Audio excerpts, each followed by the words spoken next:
I stepped off the train, my senses immediately assailed by the bustling atmosphere of the station. The platform was filled with a sea of hurried commuters, their footsteps echoing through the cavernous space. I joined the throng, making my way towards the exit. As I walked through the concourse, something caught my eye. A small, inconspicuous sign tucked away in a corner. It read, "Beware of the fateful station." The words were simple, but their impact sent a shiver down my spine. I couldn't help but wonder what lay behind those words of caution. Curiosity piqued. I decided to investigate further. I approached the station attendant, a middle-aged man with weary eyes. I asked him about the sign and the meaning behind it. His face turned pale, and he hesitated for a moment before whispering, "Strange things happen here, unexplainable coincidences that defy all logic." Intrigued and slightly apprehensive, I ventured deeper into the station. The air grew heavier, as if the weight of the mysteries within hung in every breath. I noticed an old clock on the wall, its hands frozen at a peculiar time. 12. Well, it seemed to be a recurring motif, appearing in various places throughout the station. As I made my way to the platform, I saw a woman dressed in a red coat, reading a newspaper. The date on the front page caught my attention. It was the exact date, down to the year, that I had experienced a life-changing event. Goosebumps prickled on my skin, and I couldn't shake the feeling that I was being drawn into a web of inexplicable occurrences. I boarded the train, hoping to escape the eerie atmosphere of the station. But as the train pulled away, I noticed a passenger seated across from me. It was a man, his face obscured by the shadows, wearing a hat pulled low. He held a briefcase tightly, his grip almost desperate. There was something familiar about him, something that made my heart race. Suddenly, the train jolted, coming to an abrupt halt. The lights flickered and an ominous silence filled the carriage. Panic rippled through the passengers, their eyes wide with uncertainty. I looked out the window and realized with a sinking feeling that we were back at the same station, the fateful station. Time seemed to blur, as if the fabric of reality had become frayed. I glanced at my watch, and once again, it read 12. My mind reeled with confusion and a growing sense of dread. I had stumbled upon something beyond my comprehension, trapped in a loop of inexplicable events. With each passing minute, the train remained motionless, its occupants trapped in an enigmatic limbo. Whispers filled the air, fueled by fear and disbelief. The man with the briefcase remained motionless, his gaze fixed on the floor. As the tension in the carriage reached its peak, the train suddenly jerked back to life. We continued our journey, but the unease lingered like a shadow. I watched the red coat-clad woman leave the train at the next station, her presence leaving a haunting impression. Days turned into weeks, and I couldn't escape the unsettling memories of the fateful station. I sought answers, researching its history, but found only vague references to unexplained phenomena and strange coincidences that had plagued the station for years. I returned to the station, my resolve unwavering. The clock still read 12:12, and the air held an eerie stillness. As I approached the platform, I saw the man with the briefcase again, his figure identical to the one burned into my memory. This time, however, he locked eyes with me, a flicker of recognition crossing his face. Before I could react, he vanished into the crowd, leaving me with more questions than answers. The fateful station had ensnared me in its enigmatic grip, and I knew deep down that my journey was far from over. And so, I continued to navigate the tangled web of the fateful station, hoping to unravel its mysteries and find the truth hidden within its unsettling embrace. For those who dare to enter, beware, for the coincidences that haunt this place are not mere chance, but threads of a larger, more sinister tapestry. Its enigmatic grip continued to tighten around me, compelling me to uncover the truth that lay hidden within its labyrinthine corridors. Days turned into weeks, and I found myself drawn back to the station time and time again, unable to resist the allure of its peculiarities. Each visit brought new encounters and unsettling revelations, weaving a narrative that defied rational explanation. During one visit, as I walked along the platform, I noticed a series of faded photographs hanging on the wall. They depicted scenes from the past, snapshots frozen in time. But what caught my attention was a figure in each photograph, a man with a hat, his presence a constant throughout the station's history.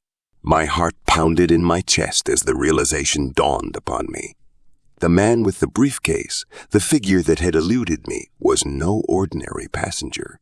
He was intertwined with the very essence of the fateful station, a harbinger of its mysteries, a guardian of its secrets. Driven by a relentless desire for answers, I delved deeper into the station's history. I stumbled upon old newspaper articles, testimonies from those who had encountered inexplicable events within its walls. Tales of time loops, strange sightings, and unexplainable phenomena. One particular story caught my attention. A passenger who claimed to have escaped the clutches of the fateful station. They spoke of a hidden door, an exit from the perpetual cycle that trapped unwary souls. The door was said to appear only to those who possessed a deep understanding of the station's enigmatic nature. Armed with this newfound knowledge, I embarked on a relentless search for the hidden door, determined to break free from the fateful station's grasp. I scoured the station's nooks and crannies, examined every corner, and scrutinized the minutest details for signs of an escape route. Days turned into nights as I tirelessly pursued my quest. And finally, in a forgotten corner of the station's underground, I discovered a door, concealed behind a veil of darkness. Its presence was almost palpable, a glimmer of hope in the midst of uncertainty. With trembling hands, I pushed the door open, stepping into an ethereal realm that defied comprehension. It was a place of infinite possibilities, where time and space intermingled, and the mysteries of the fateful station began to unravel. In this ethereal realm, I encountered others who had also broken free from the station's cycle. We shared our stories, piecing together the fragments of truth that had eluded us for so long. Together, we delved deeper, seeking to unravel the origins and purpose of the fateful station. As we journeyed through the ethereal realm, we discovered that the station was a nexus of overlapping realities, a convergence point where the boundaries of time and space blurred. Its peculiarities were not the result of mere chance, but a deliberate design, a manifestation of forces beyond mortal comprehension. With newfound allies and a renewed determination, we vowed to delve deeper, to unravel the secrets that lay at the heart of the fateful station. Our journey had only just begun, and the enigma that had haunted us for so long was far from resolved. And so we ventured forth, embracing the uncertainty and the eerie allure of the fateful station. For within its enigmatic embrace, we sensed the glimmers of truth waiting to be discovered, and a destiny intertwined with the very fabric of existence.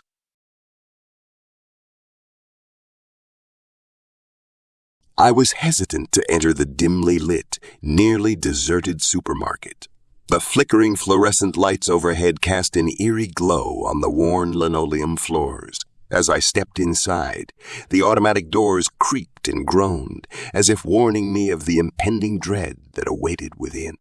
The shopping carts lined up at the entrance seemed to be frozen in place, covered in a thin layer of dust. It was as if time had stood still in this desolate place, frozen in a perpetual state of abandonment. Reluctantly, I pushed my cart forward, the wheels screeching against the grimy floor. The shelves were sparsely stocked with disheveled rows of expired goods. Each aisle I wandered down seemed to grow darker, the air heavy with a sense of foreboding. I picked up a can of soup, examining it closely. The label was faded, the expiration date obscured. Unease settled in the pit of my stomach, but I pressed on, my curiosity getting the better of me. As I ventured deeper into the store, the silence became suffocating. The only sounds were the distant hum of the refrigerator units and the occasional shuffle of my own footsteps. It was as if the supermarket held its breath, waiting for something to happen. I turned a corner and came face to face with a shelf stocked with neatly arranged cereal boxes. But there was something odd about them. Each box had a picture of a child on the front, their eyes empty and hollow. It sent shivers down my spine, and I quickly averted my gaze, my heart pounding in my chest. Continuing onward, I noticed a faint trail of footprints leading to the refrigerated section. I followed them, my pulse quickening with each step. The chill in the air intensified, and I could see my breath forming small puffs of vapor. In the frozen food aisle, I stumbled upon a half-opened freezer. Inside, there were rows upon rows of ice cream containers, but they were not filled with creamy delights. Instead, they held human eyes, suspended in a sickening display. I recoiled in horror, my mind unable to comprehend the grotesque scene before me. My frantic eyes darted around the store, searching for any sign of life, but the supermarket remained eerily empty, devoid of any other living presence. It felt as if I had stepped into a twisted alternate reality, a place where nightmares were made real. With a trembling hand, I reached for my phone to call for help, but the screen remained blank, devoid of any signal. Panic welled up inside me as I realized that escape from this macabre place would not be easy. As I made my way toward the exit, a faint whisper echoed through the aisles, sending shivers down my spine. I turned to see a shadowy figure lurking in the darkness, its eyes gleaming with a malevolent intent. My heart raced, and a primal fear took hold of me. Summoning every ounce of courage, I sprinted toward the exit, pushing my cart with reckless abandon. The automatic doors resisted, as if trying to keep me trapped within this nightmare. But I fought against them, desperate to escape the clutches of the supermarket's sinister grip. Finally, I burst through the doors, gasping for breath as the warm sunlight washed over me.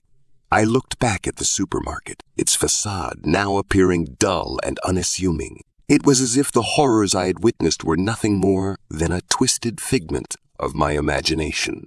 But deep down, I knew the truth. There was something malevolent lurking within those walls, something that defied explanation. And as I walked away, my mind filled with unanswered questions, I couldn't help but wonder if anyone else would stumble upon the same nightmare that I had just experienced. For the safety of others, I vowed to warn them, to share my story, and ensure that no one would ever set foot in that desolate, inescapable supermarket again.